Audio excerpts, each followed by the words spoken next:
बिस्मिल्लाहिर्रहमानिर्रहीम। अस्सलाम वालेकुम फर्स्ट ईयर स्टूडेंट्स, उम्मीद करता हूँ आप लोग खैरियत से होंगे।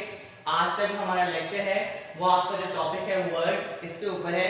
लास्ट लेक्चर के अंदर हमने बिट्स और बिट और बाइट का हमने देखा था कि वो किस तरह से वर्क करती हैं, किस तरह से उसके अंदर हमारे पास मेमोरी स्टोर हो रही होती है। ठीक है, उसके अंदर मैंने आपको एक बहुत की पॉइंट बताया था, जो मैंने आपको मेंशन भी करके बताया था कि आपके पास जब भी किसी भी बाइट के अंदर कोई डेटा स्टोर होता है, फॉर एग्जांपल हमने कल लर्न किया था कि आपके पास जो एक बाइट होती है उसके अंदर 8 बिट्स होती है, तो उसके अंदर जो भी डेटा स्टोर होता है बेटा वो सेम टाइप का होता है। आप उसको सेम टाइप भी कह सकते हैं या आप ये भी कह सकते हैं कि आपके पास वो सिमिलर कैरेक्टर, मतलब एक ही कैरेक्टर का डेटा स्टोर हो सकता है। मीनिंग ये कि अगर कोई पीडीएफ फाइल है तो पीडीएफ ही होगी, अगर कोई पिक्चर है तो वो पिक्चर ही स्टोर करेगा। ऐसा कभी भी नहीं हो सकता कि वो 3-4 बिट्स में कोई और डेटा को स्टोर कर ले और बाकी 3-4 बिट्स में कुछ और स्टोर कर ले। तो उसी के कॉन्सेप्ट को ज्यादा क्लियर करने के लिए हमारे पास वर्ड का टॉपिक है। इसके अंदर वो आपको बताता है कि size of typically a resistor. Register जो होता है ये आपकी मेमोरी की लोकेशंस होती है। ठीक है, तो आपको थोड़ा सा वो यहाँ पे बता भी देते हैं डेफिनेशन बुक के अंदर कि number of bits that constitute a common unit of data, कि आपके पास ये ऐसी बिट्स होती है, रजिस्टर जो है ये ऐसी बिट्स अपने अंदर रखता है जो कि that constitute a common unit of data, कि जो उनका डाटा है वो सिमिलर टाइप का होता है, तो उसको आप वर्ड कहते हैं। कहते हैं length varies from computer to computer, और ऑब्वियसली आपका ये जो टेक्निक है ये सेम रहेगी, लेकिन आपके पास जो कंप्यूटर है, अगर आपका स्मार्टफोन है या लैपटॉप है, तो ये चीजें वहां पे वेरी करती रहती है। देन उसने थोड़ा सा टेबल आपको बना के बताया हुआ है, वो आपको बता रहा है कि अगर आपके पास जो नंबर ऑफ बाइट्स है वो कितनी होंगी, तो वो बिट्स की फॉर्म में किस तरह से कन्वर्ट होगी और ये कहां कहां पे यूज होते थे।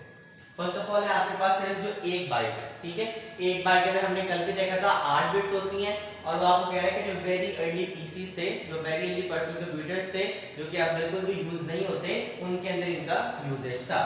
देन आपके पास 2 बाइट्स आता था। 2 बाइट्स जब आ गई तो ऑब्वियसली आपने 8 को 2 टाइम्स कर दिया। ठीक है, आपने 8 प्लस 8 आपके पास 16 बन गया, तो आपके पास 2 बाइट्स के 16 बिट्स होंगी, और ये आपके पास जो आपके ट्रेडिशनल माइक्रो कंप्यूटर्स होते थे वहां पे ये चीजें यूज होती थी। अब ये बिल्कुल एक किस्म की नापैद हो चुकी है, अब इतना ज्यादा इनका यूजेज नहीं रह गया। देन आपके पास आता है वन वर्ड, कि आपका जो एक वर्ड है उसके अंदर वो आपको बता रहा है कि 4 बाइट्स होती हैं या 32 बिट्स होती हैं। ठीक है, इनका यूजेज अभी भी है आपके पास। आपके जो मेन फ्रेम कंप्यूटर्स होते हैं, मिनी कंप्यूटर्स होते हैं, और कुछ माइक्रो कंप्यूटर्स के अंदर। ठीक है, माइक्रो कंप्यूटर्स जो है उनके अंदर वन वर्ड भी यूज हो रहा होता है और डबल वर्ड भी यूज हो रहा होता है। और डबल वर्ड जो है वो आपने इसको डबल कर दिया तो 32 प्लस 32 64 बिट्स, या उसके अंदर 8 बाइट्स होती है। ठीक है, तो आपके पास अभी हमारे पास जो ऑपरेटिंग सिस्टम इस टाइम पाकिस्तान में अवेलेबल होते हैं वो या तो 32 बिट होते हैं या वो 64 बिट होते हैं बेटा। ठीक है, तो ये जो चीजें या तो सुपर कंप्यूटर में यूज हो रही होती हैं, या ये आपके पास आपके जो कुछ माइक्रो कंप्यूटर्स थे उसमें इनका यूजेज आपके पास आ जाता है। अब ये वाला जो कॉन्सेप्ट इसको समझने के लिए कि हमारा इसका यूजेज कहां पे है, ठीक है, ये मैंने थोड़ी सी एक्स्ट्रा बात लिखी है रिगार्डिंग 32 बिट ऑपरेटिंग सिस्टम और 64 बिट का ऑपरेटिंग सिस्टम। अब ये जो दोनों चीजें हैं, अगर आप जो भी अभी अपना पीसी यूज कर रहे हैं, आप अपने विंडोज में जाके इन चीजों को चेक कर सकते हैं। ठीक है, आप अपने पीसी की इंफॉर्मेशन में जाएं या अपने सिस्टम की इंफॉर्मेशन जाएं। अगर आप विंडोज 7 या 8 यूज करें तो वहां पे सिस्टम इंफॉर्मेशन होती है, और अगर आप 8.1 में होंगे या आप 10 में चले गए होंगे तो वहां पे पीसी की इंफो होती है। तो अगर आप इसको ओपन करेंगे तो वहां पे वो आपको बता रहा होगा कि सर आपका जो कंप्यूटर है वो इस टाइम 32 बिट पे रन कर रहे हैं या 64 बिट्स पे रन कर रहे हैं। मीनिंग है कि या तो वो एक वर्ड चला रहा होगा या वो डबल वर्ड पे चल रहा होगा। तो ऑब्वियसली अब आपके पास अगर कोई हमारे पास पुराने कंप्यूटर थे जो कि सिर्फ आपके पास एक बाइट पे चलते थे, तो उसमें 8 बिट्स थी, तो उसकी प्रोसेसिंग पावर जो थी वो 8 बिट्स के लिहाज से होगी। अब सिमिलरली जो हमारे पास 64 बिट का ऑपरेटिंग सिस्टम है उसके अंदर 8 बाइट्स है, तो ऑब्वियसली वो जो हमारे पास डबल वर्ड वाला पीसी होगा वो बेटा इससे 8 टाइम्स फास्टर होगा, उसकी जो स्पीड है वो इससे 8 टाइम्स ज्यादा फास्टर हो जाएगी। ये बात उसने साइड में एक टेबल में बना के वहां पे मेंशन भी की हुई है, आप उसको वहां से पढ़ भी सकते हैं। अब एक उसने छोटी सी एग्जांपल दी हुई है, ये ऐसा इतनी इंपॉर्टेंट तो नहीं होती, लेकिन स्टिल आपको ये कैलकुलेशंस बेटा करनी आनी चाहिए, क्योंकि इंशाल्लाह फर्स्ट ईयर सेकेंड ईयर के बाद जब आप लोग यूनिवर्सिटी लेवल पे जाएंगे तो वहां पे टीचर्स आपको ये बात समझ के पढ़ाते हैं कि ये चीजें आपको ऑलरेडी पता है, तो बेहतर है कि आप इनको अभी ही लर्न करके जाएं, बिल्कुल रट्टेबाजी से काम ना लें, थोड़ा सा क्रिएटिव होना भी सीखें, ठीक है। वो आपको कहते हैं कि आपने कन्वर्ट करना है 60 GB को इनटू वर्ड्स। अब हमने कल 2-3 बातें सीखी, ठीक है। एक तो हमें ये याद था कि हमारे पास जो 1 GB होता है उसके अंदर 2⁻30 बिट्स अवेलेबल होते हैं, ठीक है। ये बात हमने ऑलरेडी देख ली थी। उसके बाद हमारे पास सेकंड चीज, अब आप इसको सिंपली मल्टीप्लाई करें। अगर 1 GB में इतनी होती हैं तो आपके पास जो 60 GB है उसमें कितनी होंगी, सिंपली इसको 60 से मल्टीप्लाई करते हैं, 2⁻30, ठीक है। तो आपके पास ये चीजें यहाँ पे अवेलेबल होगी। फिर हमारे पास सेकंड अभी एक इंफॉर्मेशन जो है वो हमने यहाँ से सीखी है बेटा, क्या कि आपके पास जो एक वर्ड है उसमें आपके पास बिट्स कितनी होती हैं या बाइट्स कितनी होती हैं, आपको ये चीजें ऑलरेडी पता है, ठीक है। आपके पास जो एक वर्ड अवेलेबल है उसके अंदर 32 बिट्स होती हैं, या आप उसको ये कह सकते हैं आपके पास 4 बाइट्स होती हैं, 4 बाइट्स होती हैं उसके अंदर। तो आपके पास जो एक वर्ड है उसके अंदर 4 बाइट्स होती हैं। यहाँ पे हम बाइट्स लिख लें, पहले मैंने बिट्स लिख दिया था। तो जब अब आप जब इन दोनों चीजों को मिलाना चाहेंगे तो बड़ी सिंपल सी बात है, आपके पास आप इस इक्वेशन को उठा लें, ठीक है।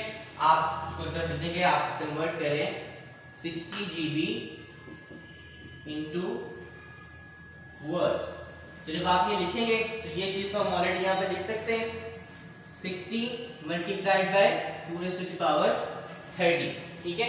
अब ये आप 2-3 क्लास में इन बातों को सीखते हैं कि अगर आप बड़े यूनिट से छोटे में जा रहे हैं तो आपने क्या करना है, और अगर आप छोटे से बड़े में जा रहे हैं तो आपने चीजों को किस तरह से लेके चलना, ठीक है। अब हम जीबी में थे तो हम वापस छोटे यूनिट में आ रहे हैं, तो यहाँ पे चीजों को डिवाइड करें। तो ये आपके पास 1 वर्ड 4 बाइट्स थी, तो हम इसको 4 से डिवाइड कर देंगे, तो ये हमारे पास डिवाइड हो गया 15 इंटू 2⁻30 बाइट्स आ जाएगा, और यही आपका आंसर नहीं, क्योंकि आपके पास बोर्ड के अंदर वो सिर्फ आपकी टेक्निक को चेक कर रहे होते हैं, आपके फॉर्मूले की एप्लीकेशन को देख रहे होते हैं। अगर आप इसको मल्टीप्लाई करके आंसर लिखना चाहते हैं तो वो भी ठीक है, अगर आप यहाँ पे भी छोड़ देंगे तो ये बंदा आपके नंबर नहीं काटेगा। नॉर्मली जब एमसीक्यूज के अंदर ये क्वेश्चन आता भी है बेटा, तो आपका टाइम भी कंज्यूम हो रहा होता है, तो वो सिर्फ इस कैलकुलेशंस को देखते हैं, वो इस तरफ इतना ध्यान नहीं देते होते। वहाँ पे नॉर्मली आंसर भी इसी फॉर्मूले के, ठीक है। तो ये हमारा आज का वर्ड का टॉपिक था, यहाँ पे ये बात आज हमारी खत्म हो रही है। इसके बाद इस चैप्टर का लास्ट टॉपिक शुरू हो जाएगा, जो कि हम इंशाल्लाह 2 से 3 लेक्चर्स के उसको वाइंड अप करेंगे। वो है हमारा सॉफ्टवेयर डेवलपमेंट लाइफ साइकिल, कि हमारा जो सॉफ्टवेयर है उसको हम डेवलप कैसे करते हैं, और डेवलप करने का जो पूरा प्रोसीजर है, ठीक है, उसका लाइफ साइकिल हमारे पास क्या होता है। 10th के अंदर 9th के मैट्रिकुलेशन के अंदर आप लोगों ने प्रॉब्लम सॉल्विंग को थोड़ा सा देखा था कि आपका सिस्टम एनालिसिस क्या होता है, आप डाटा कैसे इकट्ठे करते हैं, उसको इंप्लीमेंट कैसे करें, कोडिंग कैसे होगी, और इवेंचुअली आप डॉक्यूमेंटेशन कैसे करें, ठीक है। अब सॉफ्टवेयर डेवलपमेंट लाइफ साइकिल जो है वो उसी चीज की प्रैक्टिकलिटी है, क्योंकि अब आप लोग सीनियर क्लास के अंदर आ चुके हैं, तो आपने प्रैक्टिकल चीजों को सीखना है। Software development life cycle, me being my self a software engineer, तो मुझे भी इन बातों को पता है कि हम इन चीजों का अभी भी यूजेज कर रहे होते हैं मार्केट के अंदर बैठ के अपनी जॉब लाइफ के अंदर। तो इंशाल्लाह नेक्स्ट लेक्चर के अंदर हम सॉफ्टवेयर डेवलपमेंट लाइफ साइकिल को स्टार्ट करेंगे। Thank you so much for joining me in this lecture. Allah हाफिज़।